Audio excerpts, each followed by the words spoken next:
There was a lawyer once. His name was Francis Scott Key.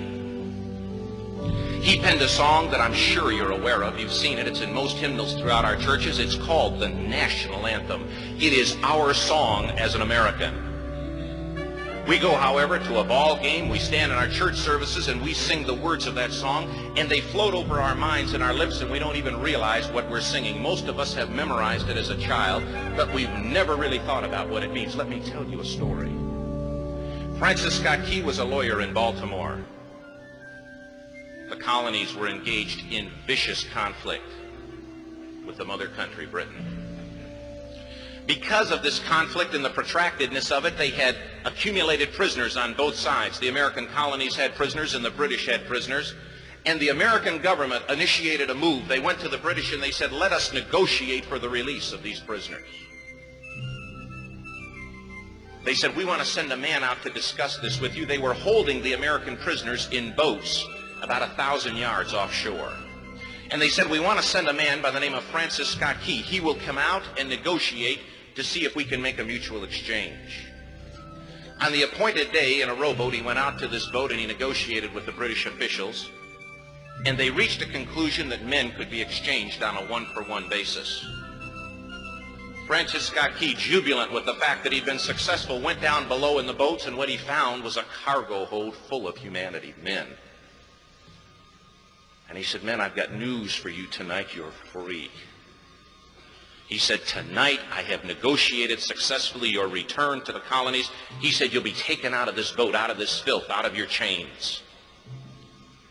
As he went back up on board to arrange for their passage to the shore, the admiral came and he said, we have a slight problem. He said, we will still honor our commitment to release these men, but it'll be merely academic after tonight. It won't matter. And Francis Scott Key said, what do you mean? He said, well, Mr. Key, he said, tonight we have laid an ultimatum upon the colonies. Your people will either capitulate and lay down the colors of that flag that you think so much of, or you see that fort right over there, Fort Henry? He said, we're going to remove it from the face of the earth. He said, how are you going to do that? He said, if you will, scan the horizon of the sea. And as he looked, he could see hundreds of little dots. And he said, that's the entire British war fleet. He said, all of the gunpowder, all of the armament is being called upon to demolish that fort.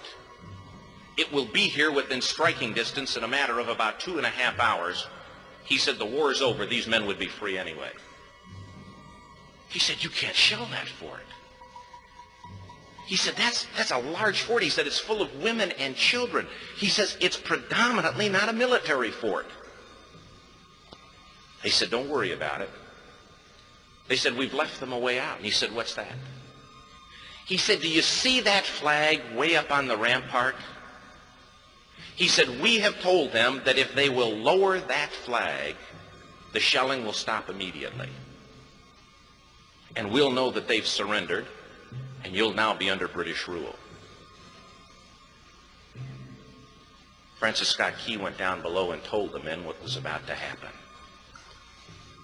And they said, how many ships? He said, hundreds. The ships got closer. Francis Scott Key went back up on top and he said, men, I'll shout down to you what's going on as we watch. As twilight began to fall, and as the haze hung over the ocean as it does at sunset, suddenly the British war fleet unleashed. He says the sound was deafening. There were so many guns that there were no reliefs. He said it was absolutely impossible to talk or hear. He said suddenly the sky, although dark, was suddenly lit. And he says from down below, all he could hear the men, the prisoners, saying was, tell us where the flag is. What have they done with the flag? Is the flag still flying over the rampart? Tell us. 1 hour, 2 hours, 3 hours into the shelling, every time the bomb would explode and it would be close to the flag, they could see the flag in the illuminated red glare of that bomb, and Francis Scott Key would report down to the men below, it's still up. It's not down. The admiral came and he said, your people are insane. He said, what's the matter with them? He said, don't they understand this is an impossible situation? Francis Scott Key said he remembered what George Washington had said. He said the thing that sets the American Christian apart from all other people in the world is he will die on his feet before he'll live on his knees. The admiral said, we have now instructed all of the guns to focus on the rampart to take that flag down. He said, we don't understand something. Our reconnaissance tells us that that flag has been hit directly again and again and again, and yet it's still flying. We don't understand that. But he said, now we're about to bring every gun for the next 3 hours to bear on that point. Francis Scott Key said the barrage was unmerciful. All that he could hear was the men down below praying. The prayer, God, keep that flag flying where we last saw it. Sunrise came. He said there was a heavy mist hanging over the land, but the rampart was tall enough. There stood the flag, completely nondescript, in shreds. The flagpole itself was at a crazy angle, the flag was still at the top. Francis Scott Key went aboard and immediately went into Fort Henry to see what had happened. And what he'd found had happened was that that flagpole and that flag had suffered repetitious direct hits. And when it had fallen, but men, fathers, who knew what it meant for that flag to be on the ground, although knowing that all of the British guns were trained on it, walked over and held it up humanly until they died. Their bodies were removed and others took their place. Francis Scott Key said what held that flagpole in place at that unusual angle were patriots' bodies. He penned the song, "Oh, say can you see by the dawn's early light what so proudly we hailed at the twilight's last gleaming, or the rocket's red glare, the bombs bursting in air, gave proof through the night that the flag was still there.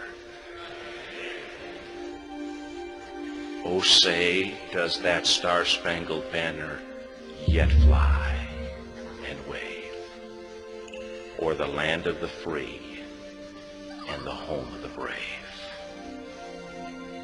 The debt was demanded. The price, it was paid." Oh, say, can you see by the dawn's early light what so proudly we hailed at the twilight's last gleaming, whose broad stripes and bright stars through the perilous fight o'er the ramparts we watched were so gallantly streaming, and the rockets break through, the bombs bursting in air,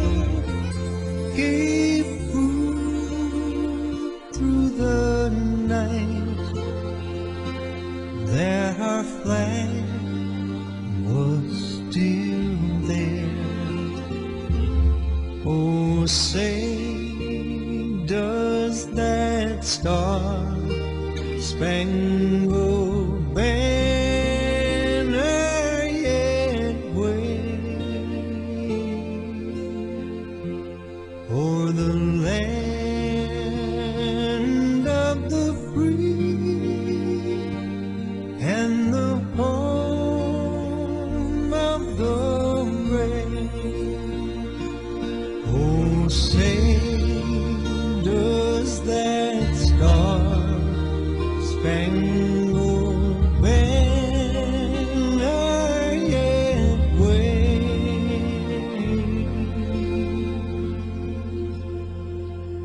o'er the land of the free and the home of the